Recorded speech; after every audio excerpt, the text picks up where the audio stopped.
আপনার হুজুর যে বলছেন মাগরিবের পূর্ব মুহূর্তে ইফতারের সময় দোয়া কবুল হয়, এই কথা মুহাম্মদ সাল্লাল্লাহু আলাইহি ওয়াসাল্লাম বলেছেন।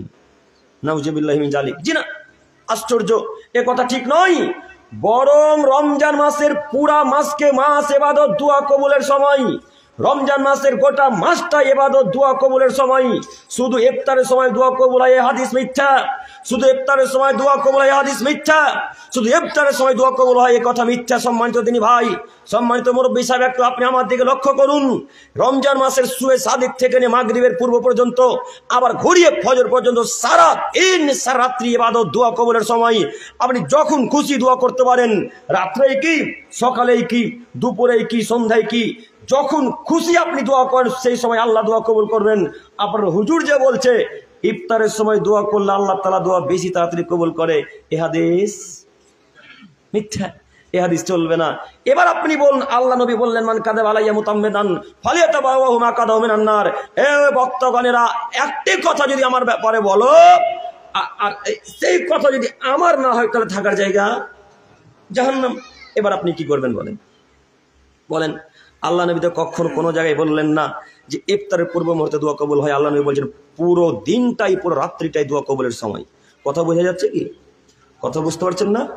পুরো সময়টা ইবাদত কবুলের সময়, দোয়া কবুলের সময়। অতএব শুধু ইফতারের পূর্ব মুহূর্তে মাগরিবের সময়, মাগরিবের কিছুক্ষণ আগে হাত তুলে দোয়া করবেন, এই নীতি ভুল, এটা চলবে না। সম্মানিত দিনী ভাই, আমি আপনাকে দেখাতে যাচ্ছি রাসূলের দেওয়া তরিকা, রাসূলের দেওয়া পদ্ধতি। সম্মানিত মুরব্বী সাহেব, সিয়াম আমরা পালন করব, রোজা নয়। এই জায়গাতে বলতে গিয়ে অন্যদিকে চলে গিয়েছিলাম, আবারও দেখাচ্ছি। আমরা যারা সিয়াম পালন করি তারা রাসূলের পদ্ধতিতে করি, কিন্তু আল্লাহকে খুশি করার জন্য করি না। আমরা যারা সিয়াম পালন করি রাসূলের পদ্ধতিতেই সিয়াম পালন করি, কিন্তু আল্লাহকে ভয় করে সিয়াম পালন করি না। আসলেই যদি আমরা আল্লাহকে ভয় করে সিয়াম পালন করতাম, তাহলে 11 মাস মসজিদ ফাঁকা থাকতো না, রমজান মাসে শুধু পরিপূর্ণ হয়। কথা বোঝা যায়নি মনে হয়? আসলেই যদি আমরা আল্লাহকে ভয় করতাম, তাহলে সারা মাসটাই আল্লাহর জন্য মসজিদ পরিপূর্ণ থাকতো, শুধু রমজান মাস নয়।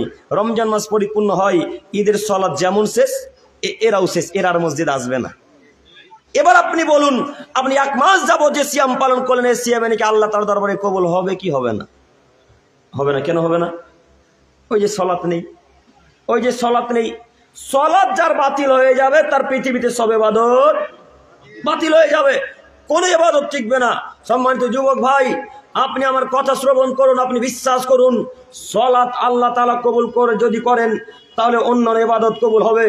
আর সালাত যদি আল্লাহ কবুল না করেন, তাহলে পৃথিবীর কোনো ইবাদত আল্লাহ তাআলা কবুল করবেন না। আপনি হিসাব করে চলাচল করিয়েন, আপনার 1 মাস যাবত না খেয়ে থাকা আল্লাহর কোনো যায় আসে না, যদি সালাত না টিকে।